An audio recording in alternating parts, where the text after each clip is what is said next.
So, been about a year now. We've been quarantined, social distancing, and now it's the dead of winter on top of it all. Like a lot of us, you might be getting more than a little down, agitated perhaps. Okay, I'll say it. Completely fucking batshit. Well, the good news is, Toxic Radio is here for you, and we understand. We're going to be doing... Wait, hold up. Can we dial it down a notch? We're being encouraging here, not selling sports drinks.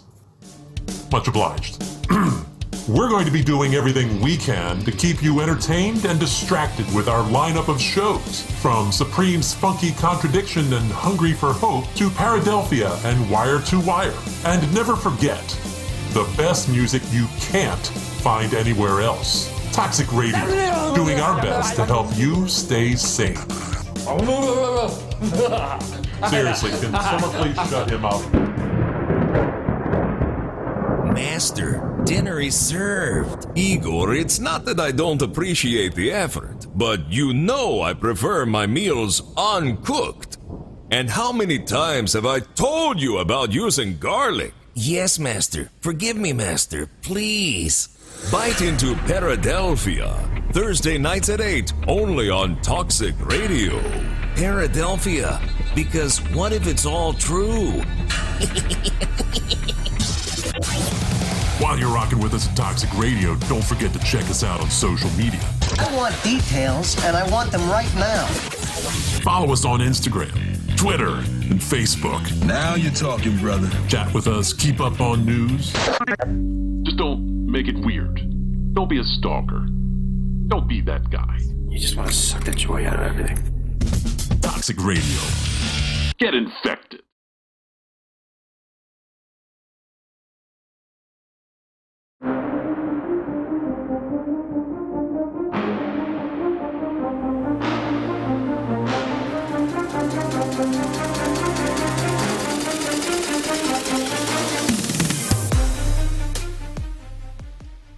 Welcome to week 25, Wire2Wire Sports.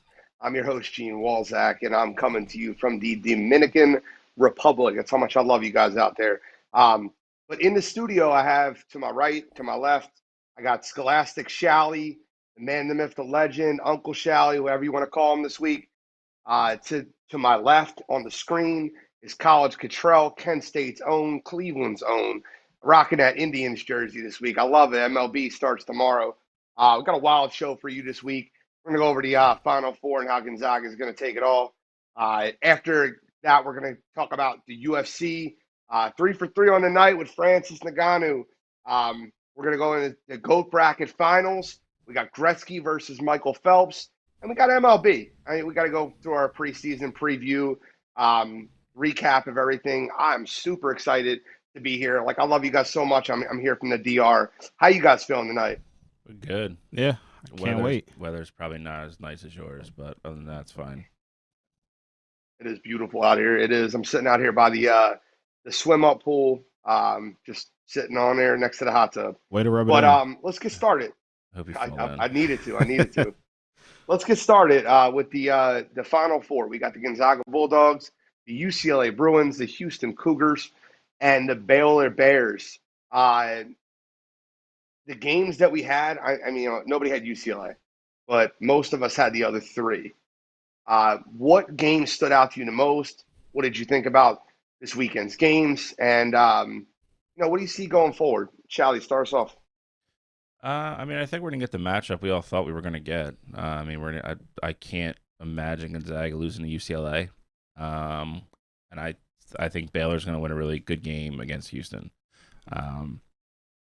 I'm a little upset the way the game ended last night. I mean, I knew that game was coming eventually. I didn't think it was going to come against UCLA. But that was the Isaiah Livers game for me. He plays last night. They win that game by 10. And we couldn't throw the ball in the ocean last night. If we did, we would have won that game. Played great defensively. But when it's all said and done, we're probably getting what we thought we were going to get. the one thing I did notice, and it was funny after all the upsets and everything, minus Michigan losing last night, but they were the three best teams all year all year, and they were all there at the end for the most part. So I guess we'll see. I think Gonzaga's got the easier road by far because I think that Houston Baylor game is going to be a dogfight. And then we'll see what shakes out on Monday night. Should be fun. Control, what were your thoughts on the game? So, what was your breakdown of it? It was pretty much precisely what Bill said. It definitely was the Isaiah Livers game. I couldn't believe that was the game it happened though. Michigan, like Bill said, they couldn't score the basketball, and it was really telling to see. UCLA really couldn't either, but they had a player who had it going, and for Michigan that would have been Livers, but they just were missing that guy. You thought it could be Wagner. He really didn't show up last night, and then Dickerson, the big man, he was really a non-factor too. So I definitely was not expecting Michigan to not make it to the Final Four after seeing that draw. I told you guys yesterday, I thought this was like the best case scenario for them. You run into a UCLA team that you're more than capable of beating. You let Livers sit another game out, and you have them ready for the big battle against Gonzaga. But the Wolverines couldn't get it done. It definitely shocked me, but moving on to the next week's game, though, UCLA is going to be in for an even tougher uphill battle going up against Gonzaga. Yeah, well, Gonzaga's playing great basketball right now. Absolutely. They have that three-headed monster with Kisser, Suggs, and Timmy. Timmy is really showing up in this tournament. Honestly, right now, you could make a case for Timmy being the player of the tournament if Gonzaga wins. It probably would be Suggs. Suggs had damn near a triple-double last night. Or 2 nights, I don't know. I'm getting my nights mixed up, but that wasn't the last game. He actually didn't do anything crazy the other night. It's all going to depend on the championship 18, game. 10, and 8. Yeah. He had 18, 10, and 8 Suggs. But regardless, I think Gonzaga's winning it all. I've been on Gonzaga all year. I think people consistently talk about their competition, but they can only play who's put up against them, and they just continue to dominate. They continue to win those games by double digits. They continue to put teams away early. I heard Mobley was going to be a test for Timmy. He wasn't. Timmy outplayed Mobley, which is hilarious to me. Constantly, Gonzaga keeps just doing what Gonzaga does. And I have them winning. I have them playing Baylor. And I think that the spread will open up around 4.5 for Gonzaga. What you said is true. But I also think it is fair to mention, it's true that they can only play who gets put in front of them. And it's true that they've been living up to all the hype. I can't take anything away from Gonzaga. They've been better than advertised. But at the same time, you do have to realize who has been put in front of them. Their highest seed that they've faced so far has been a 5-seeded Creighton team. It's unprecedented to see a team get all the way to the championship game and not face a top 4 seeded team. So I think it's still fair to say that they're untested, but at the same time, Gonzaga's playing great, and there's no doubt in my mind they're one of the best teams in the country this year. And I said that from the beginning. I just didn't think they would be able to have it, the juice to keep it up through the tournament. But they've definitely proved me wrong. I will be curious to see how they face off against a Baylor team or a Houston team. That's going to be their toughest test they've had all year. It will be a good game either Bill, way. what's your thoughts? It matters. I'm not the great or downplaying anything they've done. They've played great. And, to your point, Gene, they haven't let themselves get any of these games where some of the other higher seeds have, where they're sweating games late. They came out. That game the other night was over 4 minutes into the game. I turned it on for a brief second. They were up 17-4 already. That game was over. USC was never getting back in that game. So it's Houston and Baylor are both present kind of the same challenge for them. They both play similar types of game, and they're both very, very good defensively.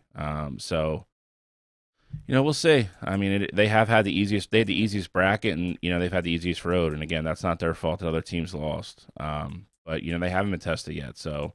That can be a good thing and it can be a bad thing. They're going to be fresher. They're going to be, more confident. But if they do get into a 2-point game with 3 to go, they haven't been in that situation this year. I mean, you don't know how teams are going to handle that. Where Baylor and Houston and other teams like that have. So it's going to be interesting. I just want it to be a good game, and and then we'll see. I mean, if they beat one, they're going to beat one of them in the finals to win it. So if they do, then props to them. All credit nothing, to them. Yeah, nothing I could say. I won't say it's they've only played one game. They only played one game against a tough opponent. I won't say that they had the fresher legs. Like none of that gets brought into account. Gonzaga goes out there and wins. They're a national championship. They're the national champions. They're undefeated, and they went up against two of the best teams that we've been talking about since December. So I'm already giving them their praise, but they go out and beat Baylor or Houston in the championship game. It's job well done, job well earned. Yeah, so I got an 84-79 Gonzaga over Baylor. You guys want to give me your finals predictions? I've been in that same realm the whole time. I think it's like an 82-78 game. I do think it goes down to the last minute. I don't see, no matter who wins that game, I don't think either one of those teams blows the other one off the court. I think it's opportunity to be one of the better championship games we've seen. I'm going 63-59. Oh, we got to get there. 63-59. Yep. At like half? Whoa. I'm going low. Baylor plays defense. And Baylor's not going to be able to score with Gonzaga. I don't think that it's going to be this high-scoring game. I think it's going to be a defensive battle. That's like really low, though. Okay. I think it's way too low. I do too. It's fine. Everybody's got an opinion. We got to move on to UFC. UFC, we have we had a great card. We both called the first two fights to a T. Those two fights were exactly what we thought they'd be. The Sugar Show impressed that you almost knocked him out in the first round, ended up knocking him out in the third. Luque, looked dominant over Woodley. Woodley started off strong, but Woodley's career looks like it's over. But the fight I want to talk about more than ever is Francis Ngannou looked unreal. And I get it. It was only a round and a half, early second round knockout for Ngannou, but he looked like he looks like he's going to be a tough out. And the guy's going to have to stay away from him for a couple rounds to be able to beat him. Absolutely. I mean, if Ngannou fights like that, he's depending on how long, if he can fight like that, consistently where he can stuff the takedowns and get the strikes he wants to without, overexerting his energy, he's probably going to go on a 6, 7, 8 defense streak just because, one, guys aren't going to want to fight him. And it could be the same, Amanda Nunes effect where they just throw people in the octagon with him just because so many people are just afraid to fight him. Of course, he's got to face the top contenders first. Like you have to face John Jones whenever he's ready and whenever they can get that contract situated. You got to give Stipe a rematch. You got to face Derek Lewis. But after you clear out those guys, I mean, depending on how easy he does that, there's going to be a lot of guys who don't want any parts of Francis Ngannou. I mean, I think the whole thing with John Jones is scary, bro. I think that John Jones and the UFC arguments and debates that are going on right now are scary for the UFC. He just put out a tweet today, like, let me out of my contract. Just cut me, release me already, I think the exact words were. He took that one down right away, though. I think that that's a scary scenario for the UFC to lose arguably its most talented fighter ever in John Jones. So your thoughts on that, Bill? No, I agree. I mean, the problem is that's a fight everybody wants to see. He's been, he pretty much walked away from the light heavyweight belt because there was nobody else for him to fight. And the whole plan the whole time was to go up and fight the winner of this. Dana said it publicly. He just wants to be paid. And, you can make an argument from both sides that he was kind of underpaid before, but, I mean, you factor in some of the stuff he had going on outside the cage, I guess you could see Dana's point. But that fight is going to be buy-wise, and they're talking about having it in August or September. I mean, so you're probably talking about having full fans at that point. That fight is going to make a ton of money for the UFC.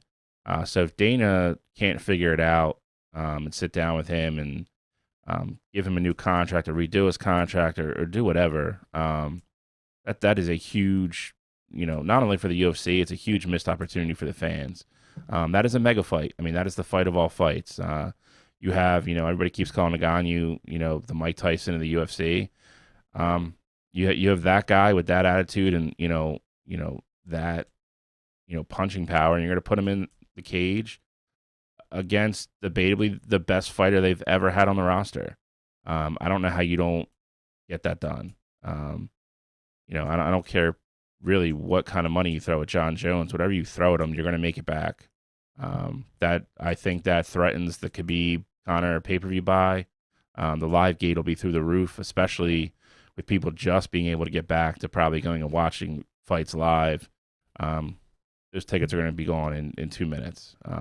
Dana is not going to lose money on that fight. No, it definitely wasn't. You got to pay him. What do you guys? This is one of those things like you got to put all the BS aside, sit down in a room, be big boys, put your men pants on, and get it, figure it out, and get it done.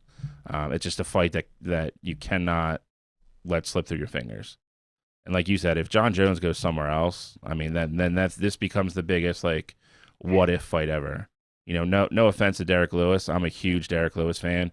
Ngannou, with the way he's fighting right now, is walking through Derek Lewis. It's just not a fight. At that point, the only thing you have left that's intriguing is Stipe 3. And I do think that'll be a better fight. But again, I mean, it's Ngannou catches you with one punch. That's all he needs to do, and that's what happened last week. John Jones fight has to happen. He caught him with a couple. I gotta give Stipe his credit, man.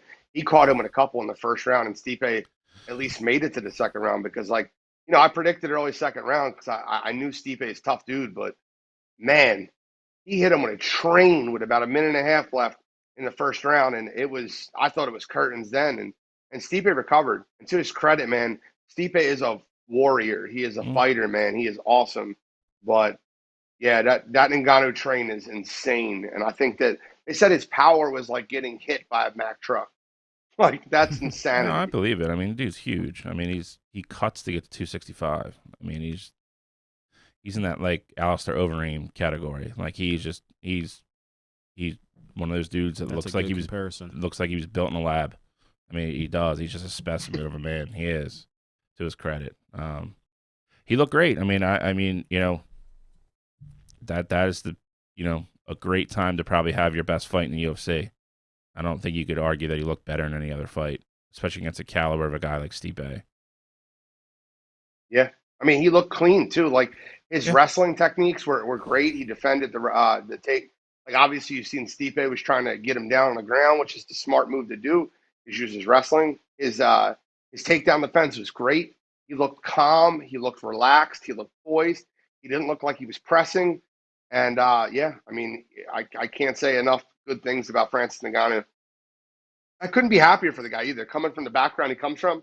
No, he's a good dude. What he came from. Yeah, he's definitely not somebody you root against. I mean, he's a good dude. I've heard him do a couple interviews. He's funny.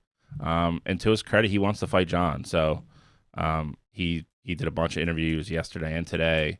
And that is he told Dana that's what he wants. So he's all about trying to cement his legacy, and he's not ducking anybody. He said he'd gladly give Stipe his rematch. So, I mean, he's saying all the right things and doing all the right things, too. So, that's how you want your champions to act. What do you guys make of Luque going up against Woodley, and, what do you think's next for him? Because a lot of these welterweights already have guys that they're going to fight, coming up rather soon. So I was looking at it. The only guys who are ranked above him who don't have fights scheduled yet would be Gilbert Burns or Colby Covington. Anybody else he fights that would have to be a lower ranked person than him. I think both those fights are good. I would love to see him versus Colby. I would see either one of those fights. I don't know how fast Gilbert's going to turn around and what they want to do with Gilbert. Well, if you figure Kamaru's already fighting again. Yeah, I mean, Kamaru won that fight, though. True. I'm fine with either one of those fights. I do kind of agree with Gene. I lean Colby. I think that is I think it's a more entertaining fight. I think Colby would be a lot better fight. I think that fight it's stylistically a good fight too, because Colby's very, very well rounded. The troll of the show, Troll's here. I don't know if you can say it. Your boy Kevin just said Stipe is not even a top 20 all-time fighter in the UFC. John Jones or Stipe. He's just trolling. He's trolling. Let him troll. Keep trolling. I'm fine with either one of those fights. You know, honestly, I would. I mean, when's the last time? When was the last time Colby's fought? His last fight was against Tyron Woodley, wasn't it? Yeah, I mean, so that was forever ago. Last year? No, it was like September, I think. Yeah, so last year. I mean, so you're still going on. Let's take a look. I mean, he just fought. So, I mean, you're gonna go on 10, 11 months probably before that fight happens. Sheesh, that long? Luque pretty much went. Tyron Woodley landed some strikes, but essentially Luque got. You already know. He was unfazed in that fight. They're gonna announce Dustin and Connor for July. If they get the Jones done, they already said that's August or September. I mean, you could put them on any one of those undercards. Don't get me wrong. Right. But you got to figure full camp. I mean, you're still at least 2 months out. Yeah, but I mean, from now, I think you could put them on. That's June. August. So June. You could put them on an August card. All right, but if you put them on August and they fought when? September? Well, that's damn near a year. Yeah. Yeah. So, who knows? I'm fine with either one of those fights. I'm more curious to see what happens with the lightweight debacle that Dana created. So we'll see. I just don't understand any of that at all. I just don't know how you. So what do you think the next fight is for the Sugar Show? Oh, I had this one planned. I'm ready to go. Go. I want to see O'Malley get into the top 15, and I want to see him fight Dominic Cruz. I don't know if Dana makes that fight. That's the fight I want to see. Old school versus new school. It's a weird fight. It's a really weird fight. Yeah, but it's a weird fight. It because is. I don't know how much. Like, I think they're really trying to protect the Dominic Cruz legacy. And that's like, I just feel that.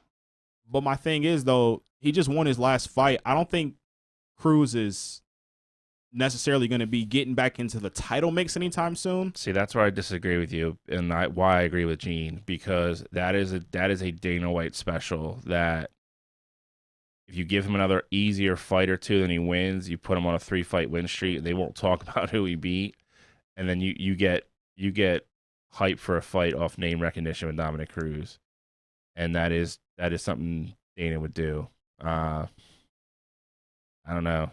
People in that I wouldn't mind that fight. I think it's a great fight, but people in that division, I just don't see how he would even be close to getting to a title shot. I mean, because of who he is. I mean, yeah, I know. But I think a better fight for him would be Cody Garbrandt, and the reason I think Cody would be that's a big jump.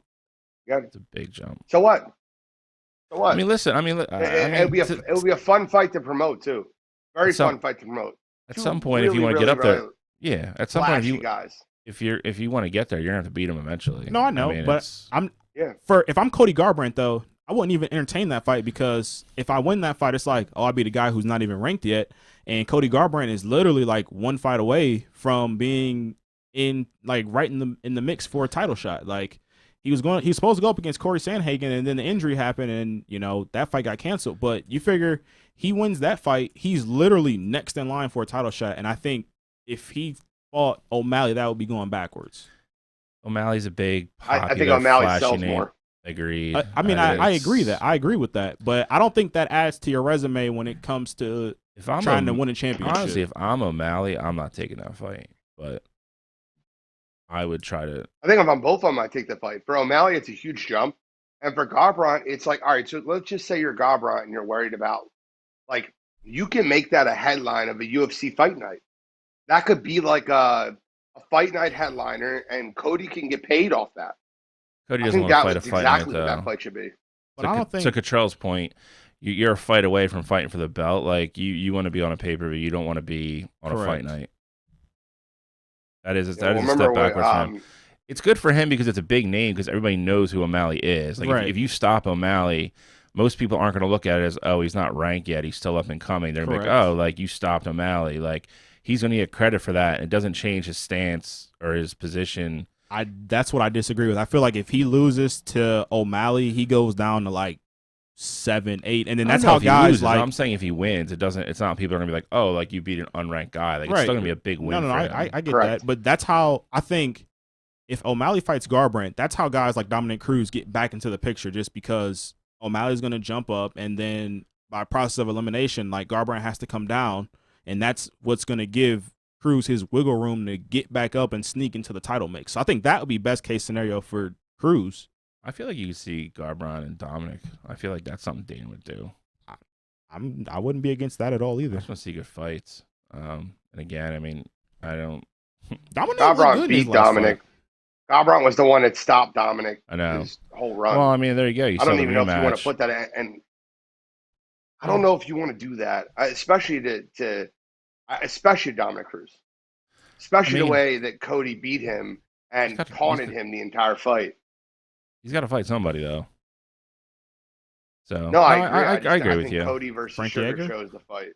Frank Hager's done, dude. Dominic Cruz and Frankie Edgar. That's like Battle of the Old Man. That's like the But two see, guys. that's something they would do. Two guys you might see fighting at like a picnic. Like that's that fight now. I'd watch it. Don't get me wrong, but what do you? Well, they announced something out. Leon Edwards is going to fight Diaz. Yep. I don't know if you saw that, Gene.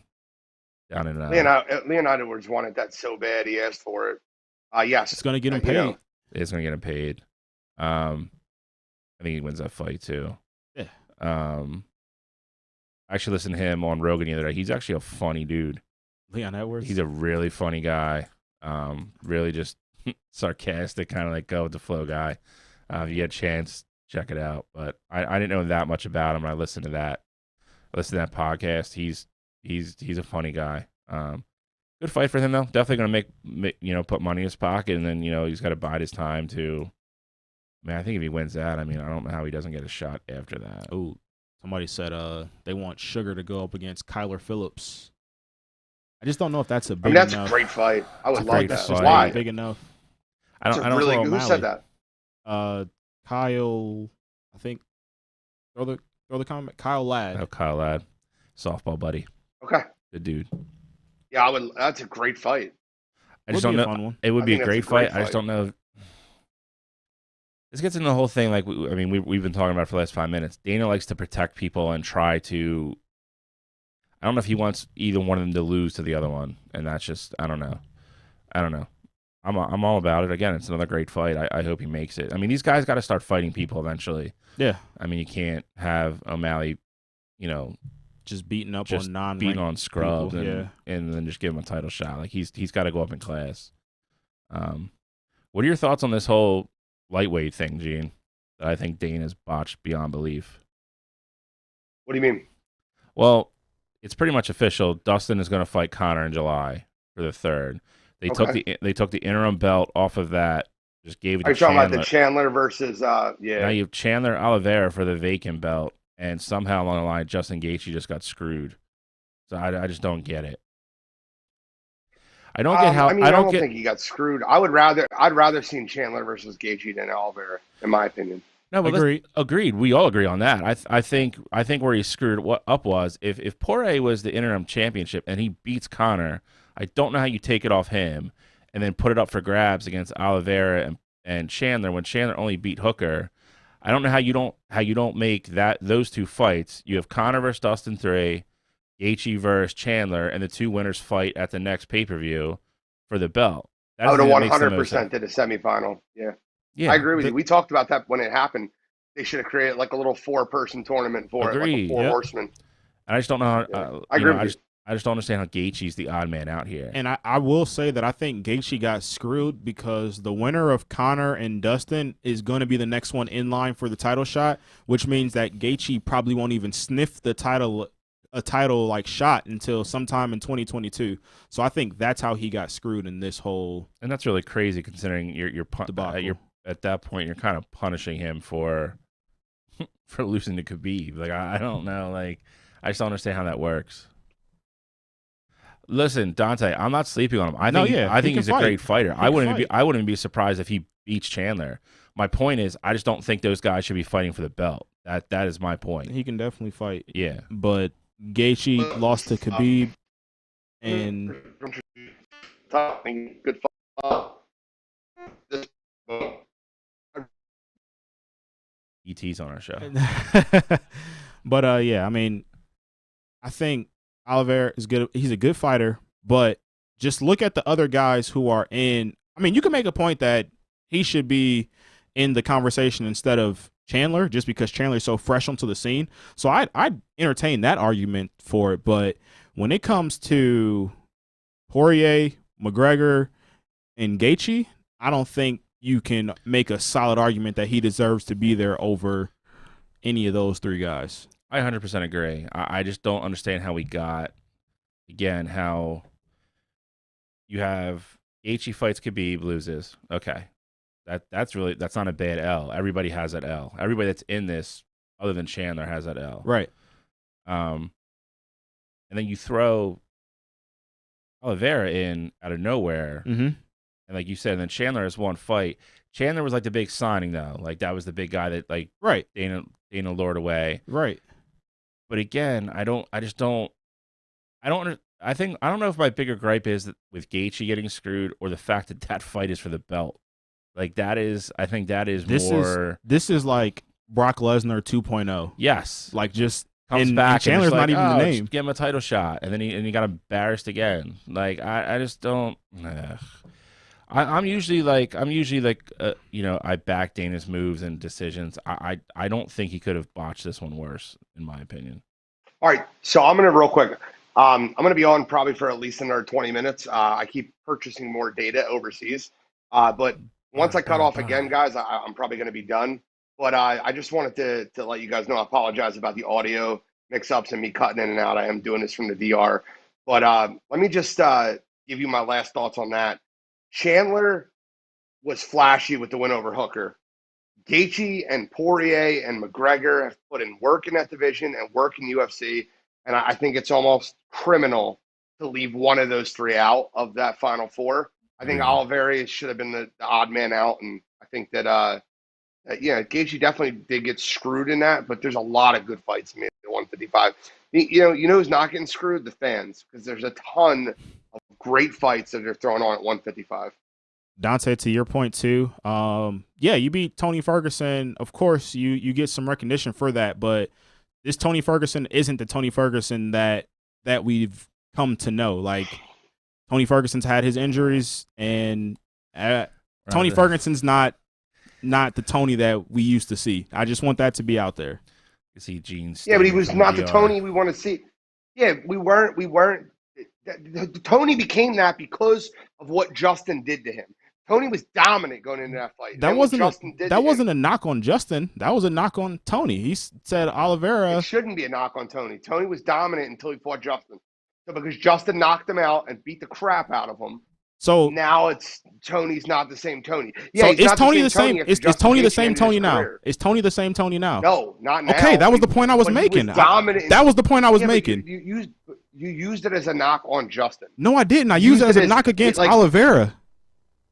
I used it on knock against Oliveira. Oliveira fought Tony after Gaethje beat him, and I'm saying Tony's not the same guy that he was before that. I get it. I just think that Tony. He was replying to Dante's comment. That's all. It really wasn't towards Gaethje. I get it. That's fair. I just think that Justin knocked him into oblivion, and you're right. The Oliveira win over Tony probably wasn't as impressive but Oliveira and Gaethje are both really good fighters. But Oliveira and Gaethje are both really good fighters. They are. I feel like that Justin Gaethje sent Tony there, and Charles Oliveira put it over the top. Yeah, I mean it's. I think people have to get rid of the notion too, like there's going to be one guy that's going to walk through all these guys at 155 now. It's just not going to happen. I mean, even if you throw Tony back in the mix, like that is 6 absolute killers in 155 right now, and that's with Khabib not being there anymore. You throw Khabib back in the mix, you debatably either have Tony Ferguson or Oliveira as the 7th ranked 155 in your company. That's insanity. Yeah. I agree. You're not going to go on a 5 or 6 win streak and probably beat all those guys. Nobody's going to do it. I don't think any of the guys out of that group can do it. That includes Conor. That is just to get 5 or 6 great fights in a row out of yourself to be able to beat that caliber guy back to back to back to back like that is probably just not going to happen. I agree. You guys want to move on to the GOAT list? Let's do GOAT before you get cut off. Yeah. Perfect vacation. I think that well, listen, I wanted to get my argument out for this because I know the voting is going to happen this week. and it's Gretzky versus Michael Phelps. Let me go second here, and Cottrell, start us off. Tell us who you like and why, and just give me your breakdown of it, and I'll let Bill be your icing on the cake after I'm done.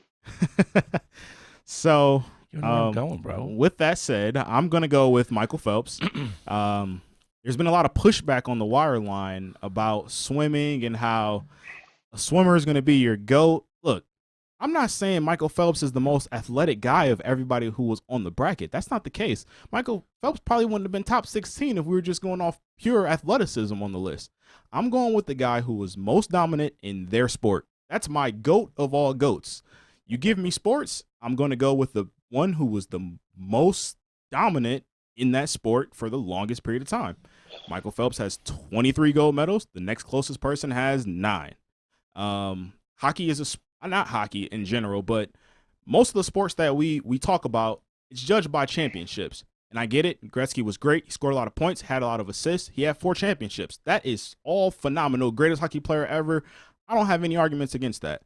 But when it comes to any other sport, it's about how many championships did he win. When we talk about Brady, we don't talk about his yards. We don't talk about his touchdowns. Granted, he is top 2, top 3 in both those categories, but we talk about him having 7 championships.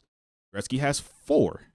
I'm going with the guy who won more championship and who was more dominant to gain those championships, which we would call him gold medals because he was an Olympic swimmer. Okay, so that's a fair point. I think Michael Phelps definitely belongs in the conversation of the GOAT of all GOATs.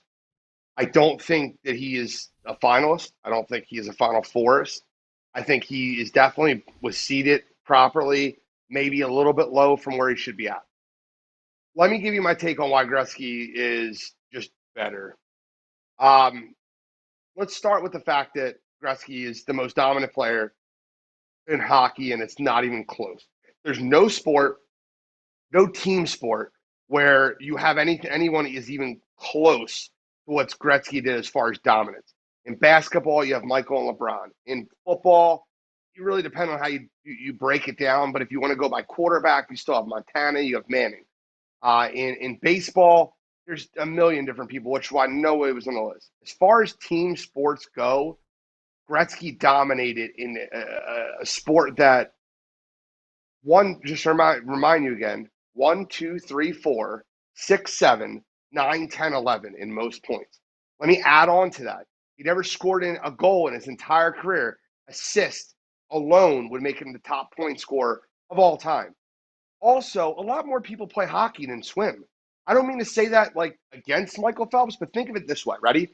If there's 1 million people that play hockey and 20,000 people that swim, it's probably a little bit easier to be the best swimmer out of 20,000 people that swim competitively than 1 million people that play hockey. The whole country of Canada, it's like their national sport is hockey. Wayne Gretzky is the most dominant player in a team sport, and he did it for 15, 16, 17 years. He meant so much to the sport. Everything he does, I don't think this one's that close, to be honest with you. Wayne Gretzky, and by a landslide. Bill, what's your thought? This boils down to one of the things, I mean, you guys have both touched on it, is individual versus team sports. This is kind of why I gave the nod to certain people over Brady. You're playing a team sport. Gene, the one thing you have neglected to mention that, doesn't take away from Gretzky's greatness. And again, I don't like arguing against Gretzky because I'm a huge hockey guy. He's played with some absolute, other, all-time Hall of Famer players. He played with Luc Robitaille. He played with Grant Fuhr. He played with Paul Coffey. He played with Marc Messier. He played, what's the other guy's name? It's escaping me. His line mate who literally he put in the Hall of Fame. Michael Phelps had to do it himself every time he got in the pool, minus the relays, which is only a couple. Every other time he swam, he's swimming against 9 or 10 other people. He has nobody else to rely on. It's close. I mean, it's close for me. I don't think it's a landslide either way. I see it both ways. I lean Phelps. I've said that from the beginning. You keep saying like how Gretzky is, such a big influence on hockey and so forth and so on. Michael Phelps is the same way, dude. You talk to anybody that is swimming and anything related, Michael Phelps is the face of swimming, and he's not even swimming competitively anymore. He did it over just as long a period of time as Gretzky did. He won in 4 Olympics, which I also think is a record. He did it from when he was young until he did it when he was older. I mean, I don't know how much you followed him this last Olympics that he swam at. There was a lot of people that didn't want him to go because they thought he was going to take the place of somebody that was probably better and faster. And then he went to the Olympics and won a bunch more medals.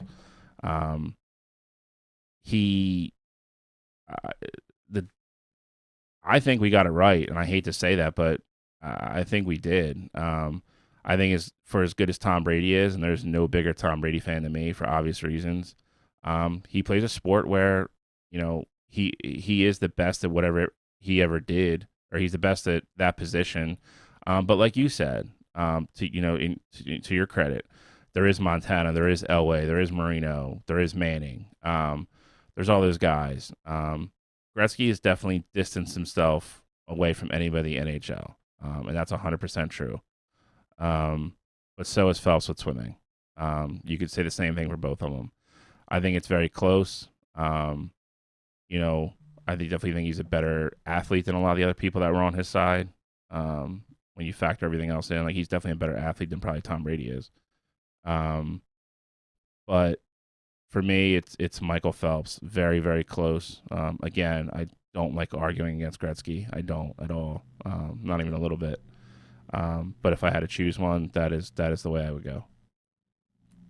Okay, so just to kind of add on to one thing, because you took a little bit of your time, instead of defending Michael Phelps, you took it to kind of like take a little slice at Wayne Gretzky. Wayne Gretzky's stats are like Chuck Norris facts. Like I hate that, like how that sounds, but you hear something crazy and you just have to say it out loud. Wayne Gretzky retired 20 years ago, 22 years ago, whatever. If he played every hockey game from when he retired till now, like a month ago was the first time he would have averaged less than a point a game. If he scored 0 points for 20 years, he would have finally broken down the barrier of scoring less than 1 point per game. I mean, he's got the record for most goals scored. He's got the record for most assists. It's absurd. And I think the one thing you're leaving out with the Michael Phelps argument is, and I would love to hear someone's rebuttal to this, is you don't agree there's a lot more people that play hockey. There's a lot more competition to go against when you're playing hockey versus people that swim. There's 38 Olympic events. We looked that up in the Summer Olympics. Another 29 in the Winter Olympics. There's 137 events. So like essentially like freestyle, butterfly, 100, 200, whatever. Michael Phelps has taken his piece of the pie. Wayne Gretzky has absolutely dominated every statistical category in his sport, and it's no doubt about it who the greatest of all time in his sport is. And I get it, Michael Phelps is amazing, but I want to hear that argument against the fact that there's probably only 10,000 people to competitively swim in the entire country. The one portion of it too that you're leaving out is you talk about all those Olympic games. Okay, let's just take swimming out of it. Well, let's put into account track. Let's put into account all these other sports where you have gymnastics. You have multiple chances to win gold medals at these Olympic Games. No one else has more than 9 Olympic gold medals. Not just swimming. Any other Olympic sport, no one else has more than 9 gold medals. Michael Phelps has 23. And the other thing that that's a Chuck Norris fact too. The other thing you're glossing over is Gretzky got to play 82 games every single year to accrue those records. Michael Phelps gets one shot at this every 4 years. And he had to keep himself in good enough shape over 16 years to be a world-class gold medalist swimmer. And swimming is very big around the world. You're discounting, you mean, other than Europe, Russia, and here. I mean, let's not act like people in South America or Africa play hockey. But they swim and they do diving. They're not good swimmers either. They're not good swimmers either. And a lot of people look at a lot of the teams that go to the Olympics for hockey, dude. There's some of those teams that get beat 8-9-0 every time they go out. There's a lot of countries that aren't good at hockey too. Michael Phelps had 4 chances to do this, and he nailed it every single time. I'm just saying. It's a rebuttal to your point. That's all. Not trashing anything Gretzky did. The rebuttal still doesn't change the fact that there's probably about 15 times more people to play hockey than swim. I bet you it's not that. Okay. What? I guarantee you. Let's compare hockey to the whole Olympics, though. How many people train to be in the Olympics? You think there's more hockey players than there is people who just all the Olympic sports combined together? Athletes who train that. Can we add the fact that Gretzky has 4 gold medals? Just wondering. Sure. Right. Because again, you're not training anything to they put NHL players in the Olympics. You're not training? They're practicing. They take the NHL players and put them in the Olympics. He's not doing anything special for the Olympics. It's regular. It's regular every day. His team always wins. Yeah, he plays for exactly. It's their national game. I was going to say they win without him. Exactly. They've won plenty of gold medals without Wayne Gretzky. They don't win. They didn't. If they only won 4 gold medals ever, and he was on every one of those teams, that argument would hold weight. Correct.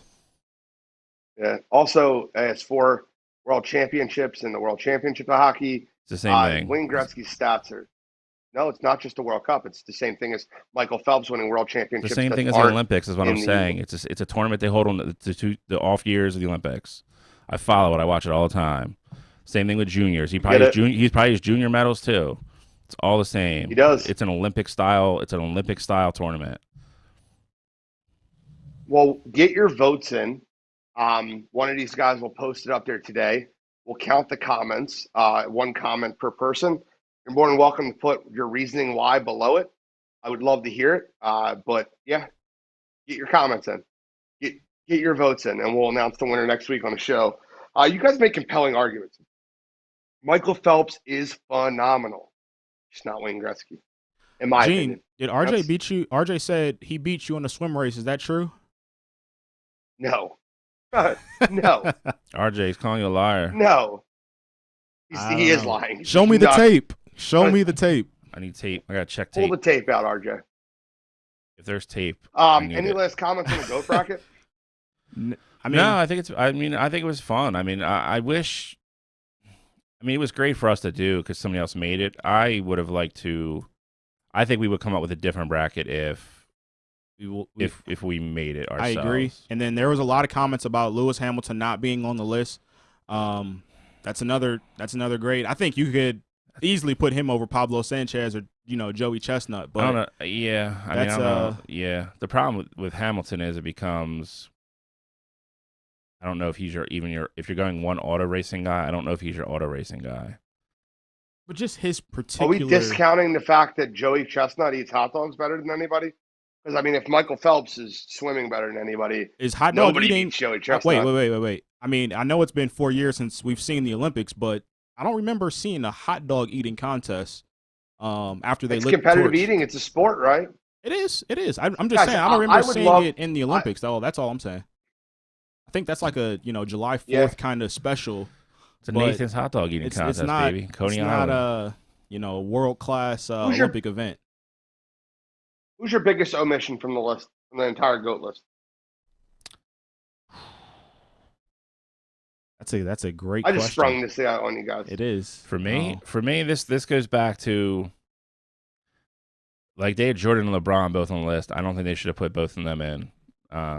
Like you're gonna go with one of your golf guys. No, I don't know how you put Tiger on and you don't put Nicholas on. It's kind of ridiculous. The baseball one was tough. I guess you had to pick somebody, and you said this earlier too. The baseball gets discredited here because there's too many guys you could put on the list, so it's really hard to say one guy and then really make an argument when you could say Babe Ruth, and I could go find 5 people in 5 minutes that'll say 5 different people were better than Babe Ruth. That's where baseball gets hurt. Mm-hmm. For me, it's probably Nicholas. Off the top of my head, that's who it would be for me. For me, it's 2 people on good control. Let me give you my 2 in case I cut off. But for me, it's 2 people. Now, if you want to make an argument, and I'll tell you why it's 2. If you want to make an argument for baseball, I can tell you the greatest baseball player of all time, and there's no doubt about it. Oh boy. It's Barry Bonds on steroids. All right, well, that doesn't And my count. point being is, like, he never got popped in a sense, like, legally, where he got caught to where he got suspended. So we're all going off the fact that we knew he did it and we knew he's a cheater, so he doesn't get put in that category. But the seasons Bonds had were the greatest ever. So you can easily make an argument for Barry Bonds. And before he juiced, he was one of the best players in baseball, too. He was stealing 40 bases, hitting 40 home runs. But pre-juice Barry doesn't make the list. That's fair. Pre-juice Barry is not better than Babe Ruth, Willie Mays, any of those guys. He's definitely better than Babe Ruth. I don't want to get into Babe Ruth and why Babe Ruth shouldn't.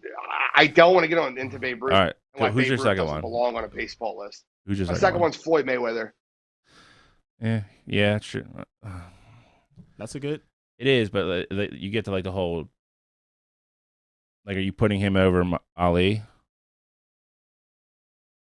Oh no. Oh. Tune in next week, folks. We got to make sure we ask him that. I'm going to put in my notes right now. Put in it's in case he comes back. Are we taking Ali over Jordan? Over Floyd? See, that is my that was my one big thing with it from the get go. I feel like if you want to do true GOATs, like, you have to pick one each sport. Correct, and it had to be the top guy. And if again, golf, for instance, you can absolutely argue Jack and Tiger till you're blue in the face, just like we have with Michael and LeBron. Right. And it's a great argument. Mm-hmm. But you got to pick one. I do think they wasted a spot with Pablo, as funny as that is. Right. Especially putting up against Jordan in the first round. Yeah, because it was like, I mean, Jordan's going to beat pretty much everybody on the list, but maybe 2 or 3 people anyway. Right. So it was a wasted spot. Like, it was a walkthrough. I mean, you can say the same thing for Chestnut too. Again, I would really like. I think for fun we should do it again next year, like in the spring. But I think we should make our own. That's because you never know what's going to change. I also think if we wanted to be really, if we really put our heads together, I really think we could probably expand it out to like 32 or even 64, and then just make it like crazy wild. It would be fun. I think it could be fun too. Like, Gene's back, mixing in like not even current players, but like we got maybe a pitcher or like a closer, like Mariano Rivera, like I think if greatest closer of all time. I think if we took it out like, to 64, I think you would get a lot of other really good names that would like really stir like really good arguments. That would be fun. Did you hear any of that or no? Yeah, I heard most of it. I think that I just wanted to finish my Floyd Mayweather point. He had the best defense in the history of boxing statistically, and he never was in a close fight. And I'm not sure if you guys gave any rebuttal to Floyd. Nope. The only question we had was that because they had one boxer on there, they had Muhammad Ali. Would you have put Floyd over Muhammad Ali? That's where you got cut off. Okay. Yes. And again, and that's it's a good debate. Yep. I'm not. I mean, me and Gene have, and we've talked about this on the show. I'm not as high on Ali as a lot of other people are. But I'm not a huge Floyd guy either. But he's great at what he does. I'll never discredit what he does. Yeah, well, the reason Ali gets so much credit is because he's in the heavyweight division and how great it was when he was coming up. What boxing back in the day was the heavyweight division was the main event, no matter what it was. It was that's what it was. It was. You're 100% right. It ran the world. I mean, like, which is even wilder because you think about all the other people, even since then, that have come up that have been the smaller guys that have been super popular. But, you know, like to Gene's point, they were still dwarfed by, like, if Mike Tyson was fighting, like, don't even bother. Like, that was the show. Correct. Yep. So, I don't know. Like I said, next year, I think if we sat down and did a bigger one and took it out to 64, I think seeding it would be pain in the ass beyond belief. But I think it would be really fun. I think if we start it in the winter, because then you can have like Jack and like Tiger both in it, and they're on opposite sides of the bracket. Then you have no problem putting MJ and LeBron in it. You know, you put Brady, you can put, you know, another great quarterback, or, you know, somebody like Jim Brown or somebody like that. Like, you know, if you want to go Pablo, you can put Pablo in, and you put like Bo Jackson from Tecmo Bowl. Like, you could do stuff like that. Like, it would be fun. Yep. If we went all the way to 64, so maybe that's something we keep in our back pocket. Gene, how do you feel about starting over next week with that other one that we have? The coaches one? Yes. I love that. I would do it. Dude, I have no problem doing any of these lists. They're fun. They're great debates. And I think the people at home listen. I think the people at home enjoy them. It's really up to them, man. Whatever you guys love out there, like we want to continue to do. And let me remind you, if you guys don't mind, download us on Spotify, Stitcher, Apple Podcast, iHeartRadio. And, your support is appreciated. And throughout this whole GOAT bracket, your comments are very appreciated. So thank you. It has drummed up a lot of conversation. So that's why. So this is what we're going to do. Next week, once Gene's back from Tropical Paradise, we will start. We have another bracket. I think it's only 16 people, though. Yes. Yeah, so there's 4 in each. There's 4 in each bracket. But what it is it is the best coaches. It's best fictional sports coaches from like TV shows or movies, stuff of that nature.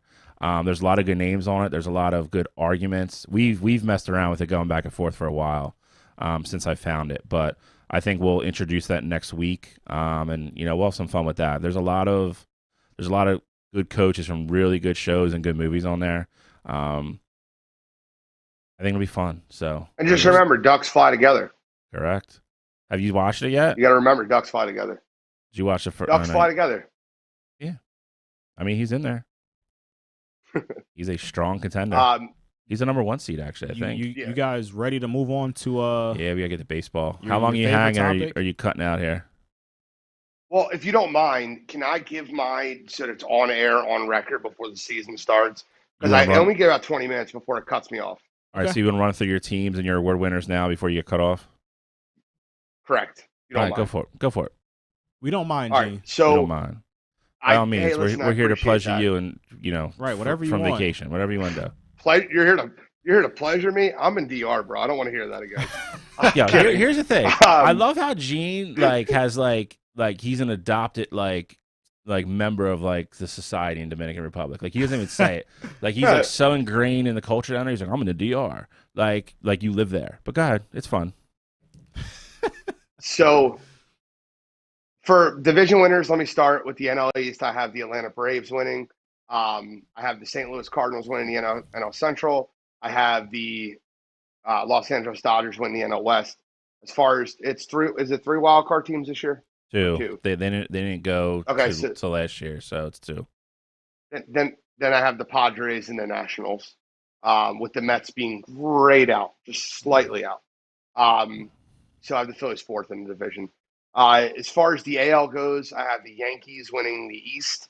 I have I don't have it written down, winning the Central. But I have it's 100% the White Sox, thank you. And I have the Los Angeles Angels of Anaheim winning the West. Ooh. As far I know, it's Trout love. Mike Trout goes off. I love Trout. You guys gave me so much crap last week. I love the guy. I do. I think he's finally got help this year, which might tune his numbers down a little bit. I'm not busting your balls, the wild card, but yeah, that is the most most feedback-driven thing I've gotten from this show since we started. Was that following morning after we did outfielders? The amount of people that blew up my phone about the Mike Trout Soto thing was awesome. Just want to let you know that. Hey, I don't mind. Most of them were not in your favor. I put out for Soto afterwards. That's fine. It was a good article. I did read the article. I'm good with that. My point being is, and I'll finish that. Let me continue. Acuna is 23. Soto is 22. I'm taking the 2 kids to progressively go up. That's where my head's at. But let me continue. My wild cards are the Tampa Bay Rays. I don't know how they do it, but I feel like they consistently rebuild their team. They're constantly good. And the Toronto Blue Jays. I think all 2 wild. I think there's 3 playoff teams that come out of the AL East. Toronto Blue Jays are my big jumper this year. As far as MVP goes, for the National League, I'm going with obviously Juan Soto, and for the American League, you have to take him. And for the American League, this was the toughest one. I'm going with Mike Trout, and I think that Mike Trout will still win the award. I just don't think he'll win it in typical Mike Trout dominating fashion. Ooh. Am I missing any specific one? After all that, he gives Trout more love on the back end. I mean, while you're there, did I have anyone ranked ahead of him in the American League? No. I didn't because I had a. So why would I not have him 3? No. Why would I not have him win the MVP? If he want, we'll talk about that when you come back. Who do you have for the World Series? Wait, hold on time. What do you got All for right, you got Cy Youngs and Rookies of the Year or no? Cy Young, I think this year will be Walker Buehler. I think he takes another step forward, and I know that's a little bit out left field for the National League. And for the American League, I'm going to go with Garrett Cole. And I'm going with Garrett Cole just for the simple fact that I think the Yankees are going to win 106 games this year. They're going to win a ton of baseball games this year. I think he's going to be on the winning side of a lot of them. And I think the wins and the fact that their team success will be so high, I think Garrett Cole will end up winning the American League Cy Young. As far as the World Series, this is going to be really cheesy, but it's really what I believe it's going to be. I think it's going to be Dodgers Yankees. That's the right pick. I think it's going to be Dodgers Yankees. And I think that's going to be the most televised World Series in the last 20 years. So I guess my only question for you would be, if you have the Yankees winning 106 games, that makes it really, really hard for 2 more teams to come out of the East. I agree. I agree. I just think – so let me ask you a question, Bill. And I'm sure you'll give the list anyway. But the teams in the Central or the West, what team do you think is just clearly dominant enough to keep up? And, I know you're going to go to West team, but God, let me just shut up. I want to hear your – I'm not going to go to West team, actually. What teams do you see? I think Minnesota, for me, Minnesota is the safest wild card pick out of any of them. Okay. I think Minnesota has a more than decent chance to even win that division. They're good. They have a good lineup. They have a good staff. Chicago just improved so much, but Chicago just lost what's his face for upwards of 3 months. So, I can't think of his name. Their left fielder that just hits bombs all the time. Yeah, he's gone with Peck. Yeah, he tore his pec. So, Minnesota's a very good team. I think Minnesota factored in with the bottom half of the Central is just as bad as the bottom half. Is actually probably worse than the bottom half of the East. I don't think Chicago's going to win 106 games. So it just becomes math at that point. If you're saying the Yankees win 106 games, which I do believe they can be up there if they stay healthy, I'm with you on that. That means pretty much it's tough to get 2 more teams. I agree. Every time Tampa Bay and Toronto play Baltimore and Boston, they have to win. I think that the one thing that you said that I disagree with is I think the bottom of the AL East is worse than the bottom of the AL Central. Baltimore I think that will be better than they were Boston. last year. It's hard not to be. Right, but again, Baltimore you're still taking Boston wins. Are historically bad baseball teams. It's funny. My National League almost matches yours identical, and the American League, we're off the rails. That's fine. I'm going to stay on and listen and try to comment until I get cut off one more time. But I appreciate everybody listening and dealing with the fact that I've been cutting in and out. I just didn't want to miss a show. I don't care if I'm in DR. I love this family too much. This means more to me than anything right now. Hey, on a serious note, I appreciate you taking time away from your tropical paradise to do the show tonight. I still hope you fall in the pool, though. You want to go or you want me to go? Where do you want to start, bud? I go AO. You want to do division first, or you want to do player awards? Let's go through just divisions. All right. So AL, I'm like Gene. I think the Yankees win the AL East, assuming they're healthy. I agree with you on that note. They really are like the AL Dodgers. Their talent and their depth is just. If there's one knock on them, it's their starting pitching, which has gotten a little bit better this year. But the only thing that still concerns me to them, the only really for sure thing you have on that staff is Garrett Cole. So that does worry me. But again, if Stanton and Judge stay healthy, they're just going to score too many runs. They're just better than everybody else. It's Agreed. Just the way it is, and I hate it, but it's just the way it is. Yep.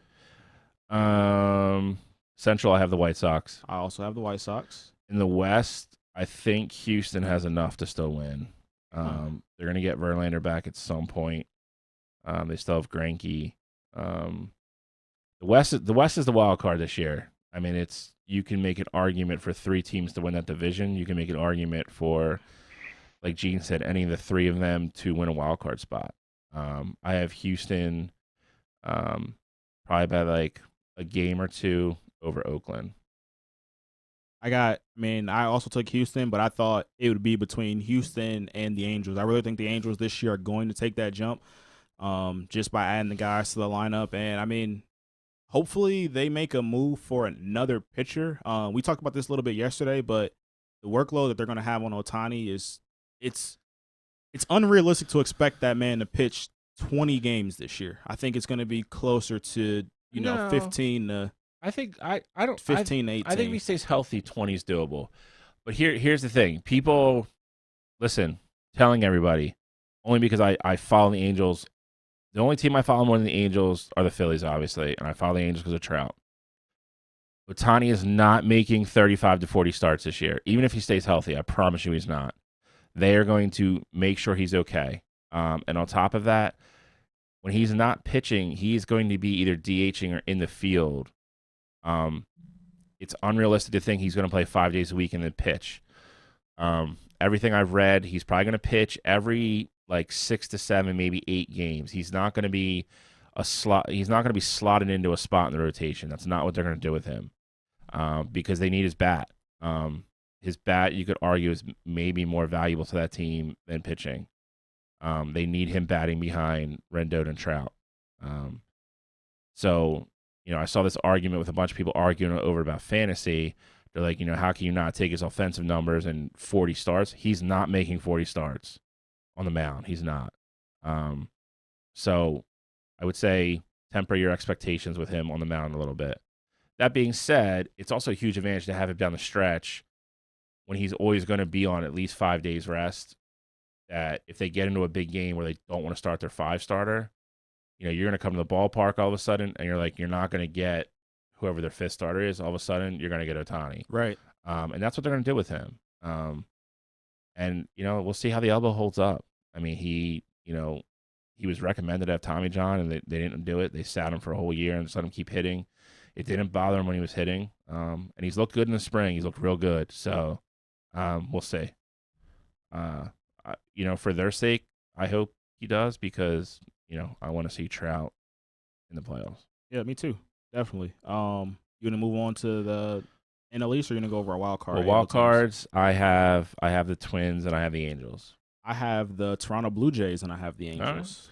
Right. I would love for Toronto to make that jump. I don't know if they have the pitching. I think that was my one thing. Like, I was thinking, like, if somebody can knock off the Yankees, I thought it could possibly be the Blue Jays, just because you have the question marks about the Yankees pitching, and I think the Blue Jays have the roster to do it. Plus, they'll have the familiarity with how the Yankees play and everything like that. So I think that will be the one team I would look out for down the stretch. Again, I think it's easier for Minnesota to get there than it will be for Toronto, because they're not playing the Yankees. I mean, they're playing the Yankees at least 8. Yeah, so 8. They're gonna have 18 games against the Yankees. That's tough. It is. That's the only, again, and then you have Tampa Bay, like Gene said.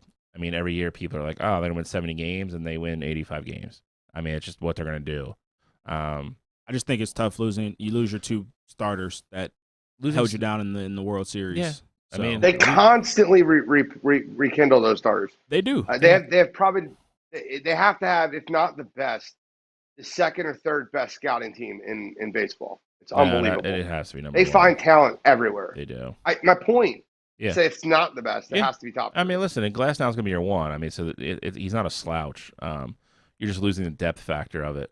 But, we'll see. I just don't want to come in with the expectation of, I know they always do it, and I don't think the Rays are going to be bad, but I'm not banking on that to say that they're going to make the playoffs. That's all that's all where I'm at.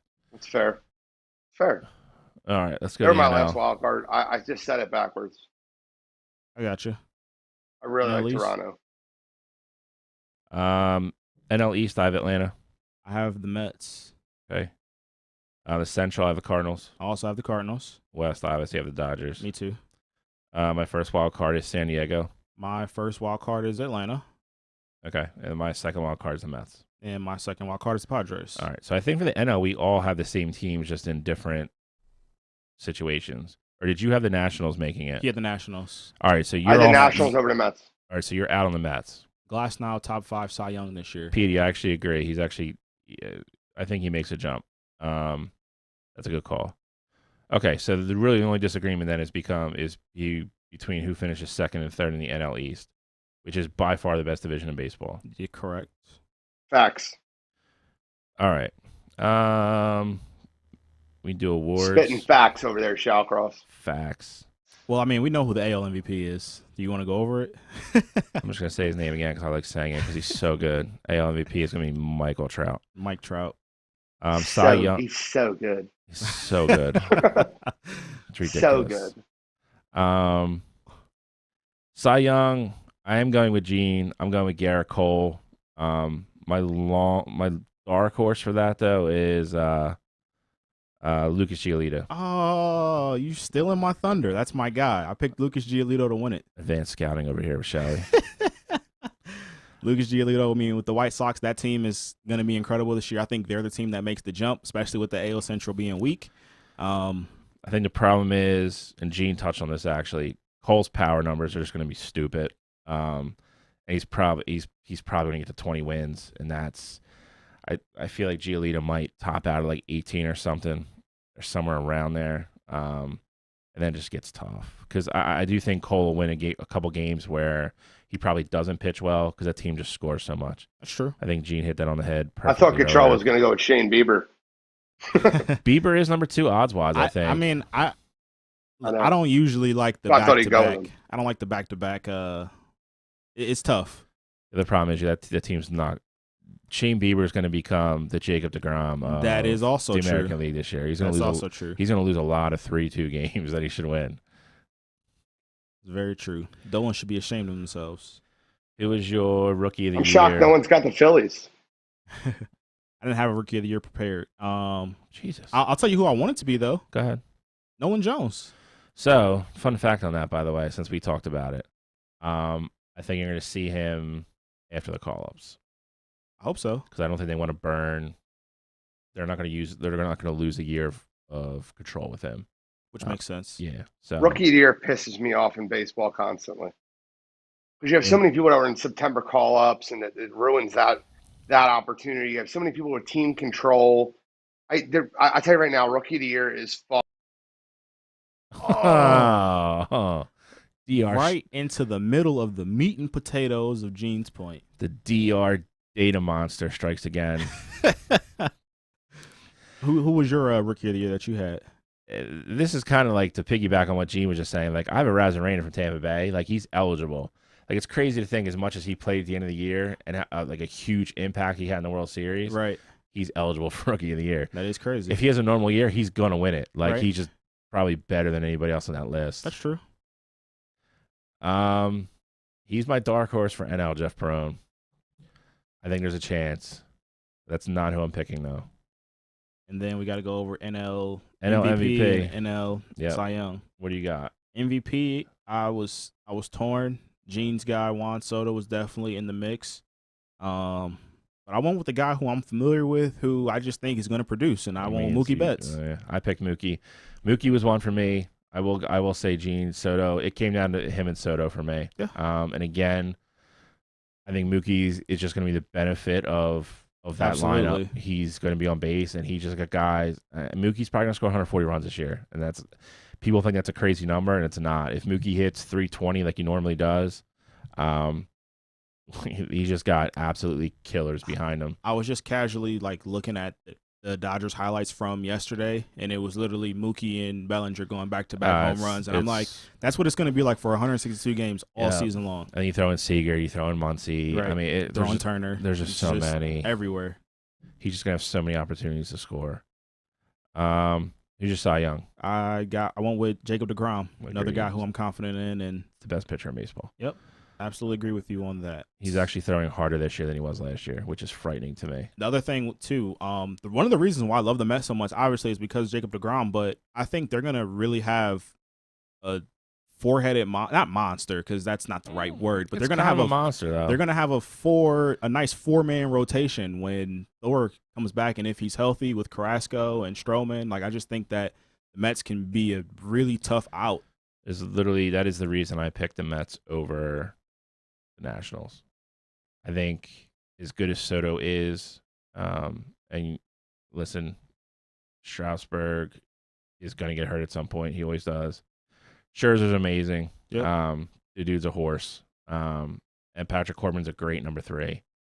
That lineup is not as good top to bottom as the Mets, I don't think. You take Soto and Trey Turner out of it, you start having holes. Adding Frankie is huge for the Mets. Not even just offensively, but just what he can take away runs. Yeah, I mean he's an elite player. That is what edged out for me for the Mets over the Nationals. And then Rookie of the Year, you didn't have one. Do you want on the top of your head? No. Nope. So Bohm is my my dark horse. He is eligible. I'm going to pick somebody that will probably win it because this is the way it happens for Philadelphia Phillies fans. I am picking Sixto Sanchez to win the Rookie of the Year. I don't regret the trade at all. I love JT. I love everything JT does. I think it was the right move for us at the time. We now have a catcher for the next 5 years. I do think Sixto is going to be everything we thought he was going to be in this area and when we drafted him. So he is my Rookie of the Year. So with all that said, this was the first time that we had a Phillies mention. So I'm going to assume that you're thinking that I saw one of the comments said they were projected at 84 games. You go over under 84. I think their projection is actually 82. Somebody could correct me if I'm wrong. I saw it on the wire line. Somebody said it was at 84. I thought it was 82. I think that's where they are. I think they're in that range. I think if everything breaks right, I think they could get up in the upper 80s, maybe 90. And if they do that, then I think they're in contention. Yes. Yep. Because again, Mets, Phillies, Nationals, Braves, they're going to beat the hell out of each other all year long. Agreed. It's going to become a consistency thing and a pitching thing. We lose out on the pitching with all three teams ahead of them, and that is my biggest concern. Our bullpen is better. We got Archie Bradley. See what Neris does. I mean, he drives me absolutely crazy. But Girardi announced today he's going to be the closer starting the season. So with that being said, I'm guessing that pitching is the one move that you want to probably see them make sometime during the season. Like if they get another starting pitcher, you think they can solidify a wild card spot? Absolutely. The lineup's good enough. Kutch has to have a good year.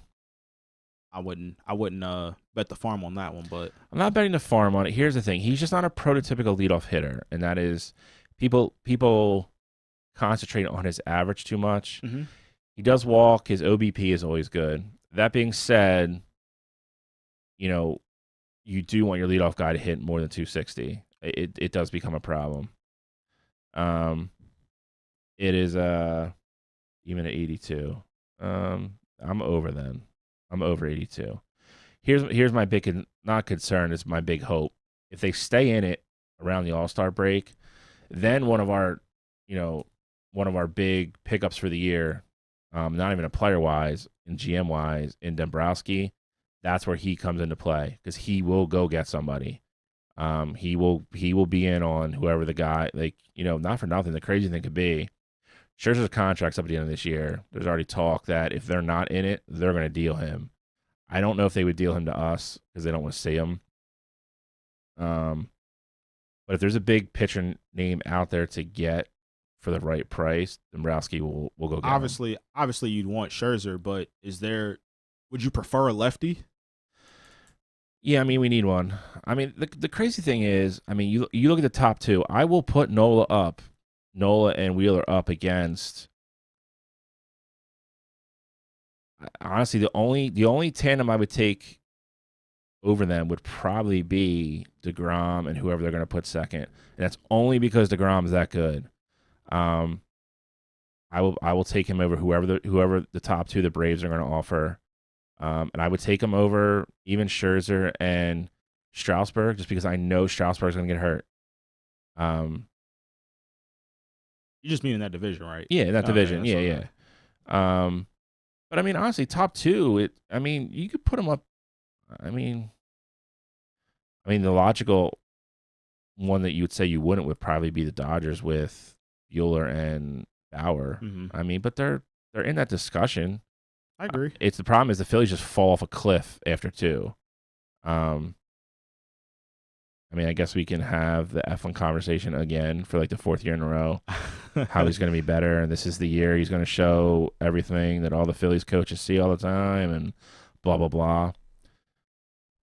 I've seen him pitch enough to know that he possesses it. Mhm. To be that guy, he has it in him. He has the stuff to do it. Mhm.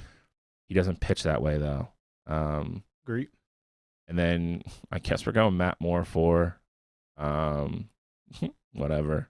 And I don't know who the fifth guy's No, I'm just exactly. kidding. I don't know. I mean, they're hoping we get Matt Moore from Detroit from like 8 years ago. I don't know who the five is. I mean, Vinny made the roster. I don't know if we're if we're going down that failed experiment again.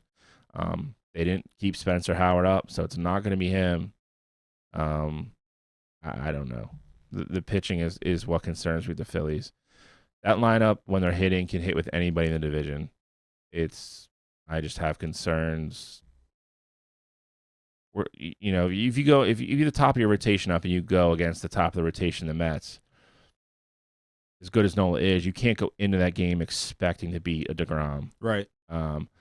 Wheeler, you can make an argument for against Stroman. If it's Thor, when Thor's healthy, you can win that game. Right. The problem becomes after that. Yeah, because you got. Are you telling me in a must-win game that if you're a Phillies fan, you're super excited if Eflin is taking the mound? Because I'm not. Especially against Carrasco or Stroman. Correct. Or Ian Kennedy from the Braves, or Patrick Corbin against the Nationals. That is where our problem lies. Well, I got good news for you. What's that? At least you aren't the Cleveland Indians. That's true. We are not the Cleveland Indians. I can't complain too much. We had a great run the past, let's say, 5-6 years. But honestly, this is probably the first baseball season probably since 2014 where I'm coming in with literally zero expectation. Sometimes that's good, though. Bieber's going to be great. J-Ram's going to be great. Outside of that, Cesar Hernandez, he's going to have, great fielding percentage, but outside of that, I have nothing.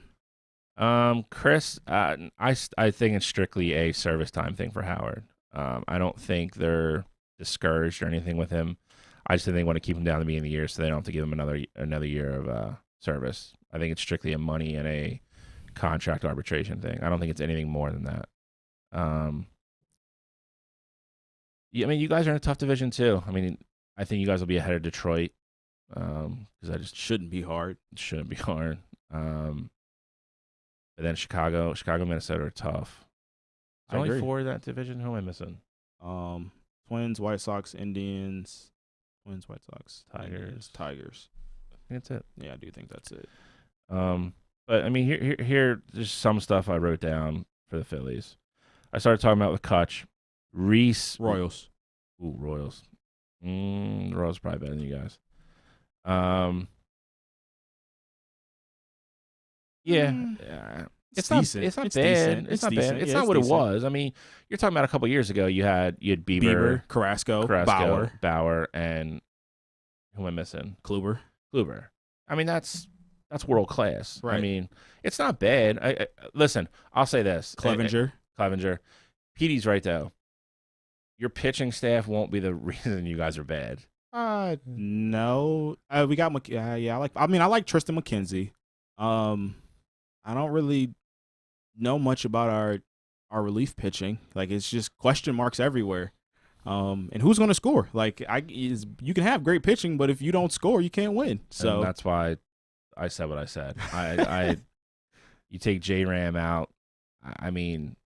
Cesar can't. If Cesar's your second best hitter in your lineup, you're screwed. Yes. And I'm a Cesar guy, but he can't be your second best hitter. We got Framil Reyes, but listen, you got guys coming though. We do. That portion does excite me. The Indians, I give them crap for not spending money, but their farm system is really great. They draft well. Your boy Nolan is coming up. Bobby Bradley's another one who's been, floating in between coming up and just playing AAA ball. And then they got the right-hander, Ethan Hankins, who they took in the first round a few years ago. He's really good. I saw him play when he was playing with the Scrappers in Youngstown. So I can't wait for him to come up too. But right now, this season, though, I have nothing to be excited about. Yeah, some of that's exciting. Chris Cargan just asked a good question for you. What do you think about Plesac after all the stuff from last year? I mean, he's decent. I mean, if he's our 4, I'm happy. But he's about to be in a role where he's going to be. He's probably going to be a 3. Yeah, 3, maybe 2. He's good though. I like him. I think he's good. I think last year was unfortunate the way that whole thing played out. I don't think he handled it well, and I think that got him more in trouble than anything else. But I mean, it could have been worse for him though. They could have shipped him. I mean, there's people that apparently wanted him out. People in the locker room wanted him out. Yeah, I mean, they shipped Clevenger, so it's the crazy. They probably wanted to do that anyway, though. They weren't going to pay Clevenger, so it wouldn't have mattered. So they were probably like, this is a good reason to get him out of town. So, so here's my official Philly stuff for everybody that's chiming in and asking. I think they finished 3rd in the division.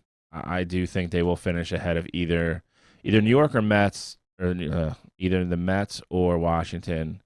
And I lean Washington, I think, has a bad year. Petey. We are, but I'm optimistic, but at the same time, I'm also realistic. I don't see any way that this team could possibly make the playoffs. So I'm not going to have high expectations for him. If you're not making the playoffs, I don't know what to expect from you. Yeah, it's tough, man. I mean, here's the thing with baseball. It's such a long season. It is. People get hurt. You have people that called up that like come out of nowhere that you didn't think, at the beginning of the season we're going to have those roles. And you never know like what the kids do when they come up. That's true. Like again, like no one comes up and he lights it on fire. And he could. I mean, the kid is so good. He is. If anybody's wondering why we keep talking about Nolan Jones so much, he is a local kid. He went to Holy Ghost Prep. He was drafted in 2nd round. I believe so. 2nd round 2 years ago. He's been our number 1 prospect for literally like 2 years. He's already come up. He already went through the minors. He probably could have made the roster this year. Didn't quite make it. I think it's strictly service time. I think you'll see him sooner than later. I hope so. Very good infielder, really good kid. He's really close with the guys that own Rake, who we talked about on the show before, CJ Brancato and Drew Lihots. He hits down there in the winter sometimes when he's home. Really good kid. He's done other stuff. Now that would get me excited though. You come in and Nolan's at 3rd, and then we got J-Ram moving over to 2nd. I could get down with that. Yeah, I mean you have stuff like that to look forward to. Yeah, but how long is it going to take though? That's the question. Well, listen, I mean, if you're bad, it's going to happen sooner than later at that point. If you're bad, then the kids are coming because then they want to see what they have. Right. But I'm going to go through my Philly stuff now just to get through it because I know certain people are listening and other people are commenting. I have them 3rd in the East. I have them in the wild card hunt till the end. I think they probably miss it by 2, maybe 3 games. I think they're there at the end, though. I do. I think this lineup will hit enough to keep them in the race. I think Nola and Wheeler both have big years. I think Bradley and what's the lefty's name? Why do I always forget his name? I can't forget his name. But I think Alvarado. I think Bradley and Alvarado will help. I mean, the bullpen can't be worse than it was last year. I mean, that's just a fact. It was historically like the 2nd worst bullpen in the history of baseball. And you have Neris in the back end. I think Bryce has a big year. I think he looks more locked in right now than he has since he got here. He looks comfortable. He looks excited, but at the same time, he looks calm. That, to me, for a guy like him that plays as hard as he does and with the intensity he does, that's the scary stuff you don't want to see when you're another player. When you see somebody that good come up, that's locked in, but he's calm, like he knows what's going to happen, That is when you want no parts of that guy, and that's what he looks like right now for me. I think Bryce is probably in the MVP conversation. They kept his buddy. He's happy. He is happy. We signed JT. That is all over and done with. That guy's going to be here for 5 years. The three keys for me are what we get out of Segura, what we get out of McCutchen, and what we get out of Reese. Reese. Wait, say that again. Segura. Okay, he'll probably give you decent production. If we get Segura, if we get the guy that we got that we thought we traded for, we're good. The dude hit 300 every year of his career until we got him, which is typical Philly stuff. But he's been hurt. Situation. I have a very distinct point on that. Yeah, he was not too happy. I don't have time to do it tonight, Chris. I promise you I will touch on it next show. Because I do think they messed it up. And that does not mean I agree with what he did, because I don't. I condone it, so I don't want anybody to think anything otherwise. I just think they should have done it differently. But I will touch on it next week. And I do think you're going to see him on the team sooner than people think. Kutch, if we get old Segura at second base, the biggest thing for me is Reese. I don't know if we ever see 2 years ago Reese ever again. So if Segura gets back to 300, would you want him to lead off then? Me personally, the way I think, I would, because he does what you want him to do. You're going to lose the home runs that you get from Kutch every once in a while. Right. Segura's great going to the opposite field. He's great at hitting behind runners. He doesn't strike out as much as McCutchen. If he's hot and he's the 300, 310 guy, he's a leadoff hitter for this team for me. Makes sense. Again, I don't fill out the lineup card. Girardi does. They pay him a lot of money. Did his job. Yeah, he is. Very good coach. I was happy we got him. Reese is big. I keep harping on him. He's a key. Harper's going to hit. Didi's going to hit. JT's going to hit. And they're going to protect Bohm with all those guys. That kid, I'm excited about him. He has a chance to be really, really, really good. They're not going to mess him up. I'm glad he wasn't here for the Gabe years, because I do think they probably would have screwed him up. I'm glad he's here with Girardi. Girardi literally just says the same thing every time he talks about him, that he's got a great head on his shoulders. He tries to learn something new every day, and Girardi says he keeps it simple with him. He just literally tells him just go out and play. Like see ball, hit ball. They don't complicate anything for him. That's great for him. Reese is probably going to – I don't know where they're going to hit him. They're probably going to hit him 2, which they did a lot last year, or they might go back to hitting him 4 to try to get him protection with Harper and Didi and JT and everybody and put JT to 2-hole. I hate him hitting 4. I'd rather have him hit 2, because in his defense, he does walk a lot. He gets on base a lot. I'd rather have him do that than do it in the 4-hole. 4-hole, you need a guy that's going to hit. You can't get walks out of your 4-hole hitter. Your 4-hole hitter then has to be Bohm, Didi, or JT. I think all those things happen, and again, they stay healthy, and that the two biggest with that would obviously be Nola and Wheeler. Those two guys stay healthy, I think they can compete. I think they can go. I think they can be there at the end. It's a long season. We're predicting stuff now. For literally the season's over in 6 months. It's a lot. Baseball is an absolute marathon, man. I couldn't remember. Did we go over our World Series? Did we agree? Yankees, Dodgers? Again, I think something drastically bad has to happen for either one of those teams not to. I agree. And then who you got taking it over? I'm never picking the Yankees. I'm not doing it. The Dodgers are becoming the Yankees, but I still like enough guys on that team. I would want them to win that I will pick. I will pick the Dodgers. I'd say Dodgers in like 6. I think that's where their pitching depth really comes into play. I can get down. They're gonna have, you got 3 bona fide starters. I would probably lean Dodgers in 6 too, but those guys are pitching how we think they can pitch. I think it could be a case of Dodgers in 5 where Garrett Cole gets his 1 game, and then that pitching staff on the Dodgers just goes crazy. Well, that, and I know the Yankees can hit, but the other thing is you have too.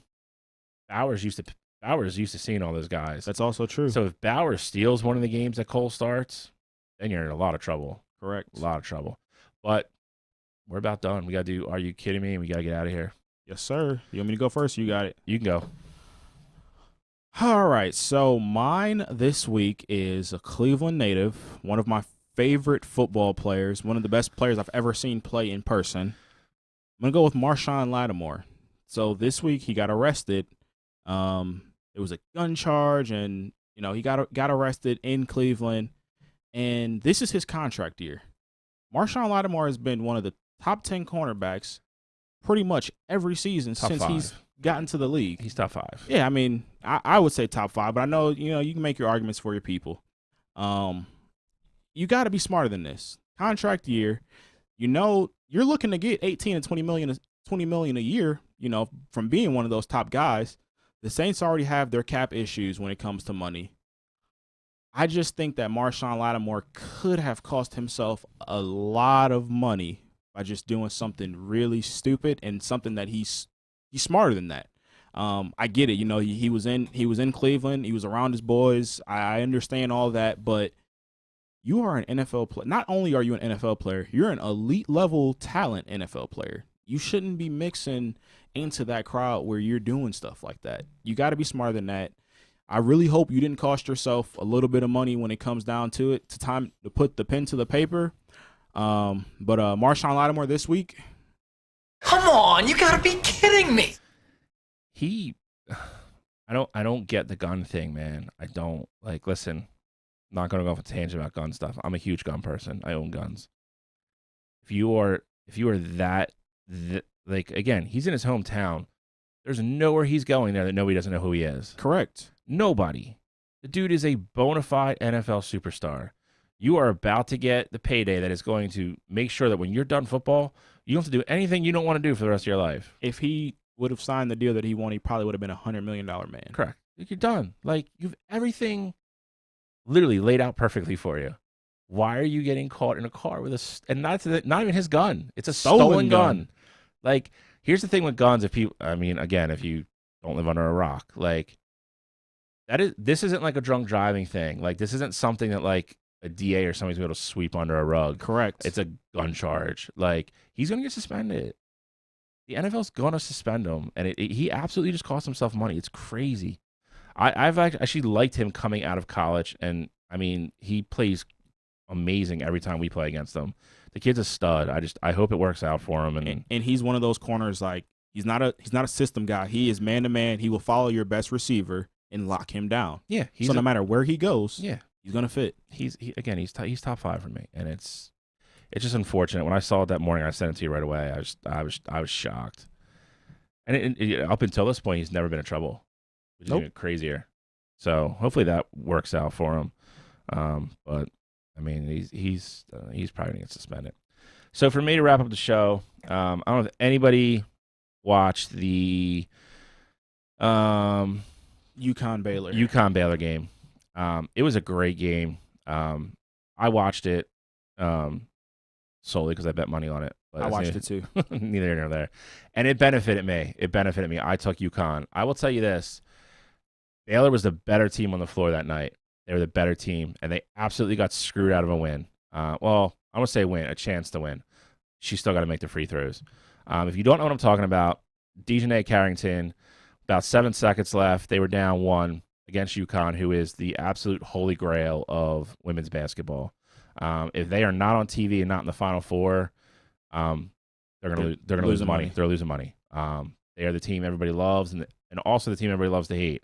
I know a lot of people that root against UConn because they are like the establishment. Yep. They're the Yankees of women's basketball. She drives down the lane, left side of the lane, pulls up to shoot a jumper with 2 seconds to go. She's not fouled by not only 1, but 2 girls. One girl hits her in the face, and the other girl hits her in her shooting elbow. Yep. The refs let it go. I am all about letting girls, guys, who's ever playing, play. That point in a game, with the game on a line, with that drastic of a foul call, you have to call it. I'm sorry. If that means UConn goes home, that is what it is. You can't punish the Baylor girls, who is also a powerhouse women's program. Right. You can't punish those girls. Those girls played well enough to win. They lost their best defensive player in the second half when they were up by 17. That's really what let UConn back in the game. They went on a run. Bucher's baby. She is so good. So we've talked about officiating across all sports. And trust me, with baseball, I'm going to be on it again because even with replay, they'll screw plays up. But once again for me this week, it is NCAA officiating absolutely blowing that call and screwing Baylor. So for that this week. Come on, you gotta be kidding me. You got anything else? Final thoughts wise, I mean, the only other cool thing that kind of I saw that was in the works was Manny Pacquiao is close to Bud Crawford, a Bud Crawford fight. I would love to see that fight, although I do think Manny Pacquiao gets knocked out. I don't think it's knocked out. He's going to get beat, though. Manny Pacquiao versus Bud Crawford 5 years ago. Prime? Oh, yeah. I'd pay $100 to watch that fight. I'd rather see that fight than Pacquiao-Floyd. Agreed. Are you a Bud guy? I am. I'm a huge Bud guy. All right, that's awesome. We'll talk about that. I don't have anything else going on. I don't have, sometimes it's a good thing because I usually have like sentimental stuff to say. Nothing bad happened to anybody I know this week. Nobody got married. Nobody had kids. Nothing. Boring week. No, long week. So boring week. But, we will be back next week. Gene will be back. Gene will be back from the DR. Baylor's going to be national champions, and we're going to rub it in Gene's face. Tune in for that. It's going to be a long week for either me and Cottrell, or it's going to be a long week for Gene next week, depending on how that game goes. Unless they both lose, that would be funny. That would be funny. And then we get to announce our winner, too. That'll be fun. We will have the winner of the GOAT bracket. We will start our new bracket next week. And the winner of the bracket to see who's getting the jerseys. Yes, Gene laid all that out. So if you are in it, Hackney, I'm sorry, bud. I know you were the Michigan guy with me. Them losing last night, I think, knocked you completely out of it now. But my brother-in-law's in it, so I'm rooting for Travis now. So whatever Travis needs to have happen to win, that's who I'm pulling for. But I think that's Gonzaga, though. That's the problem. But that's it. Thank you, everybody, for tuning in. Gene, Absolutely. again, thank you for taking time, all seriousness, taking time for your vacation. Have fun. Fall in your pool. And that's it. We will see you guys next week.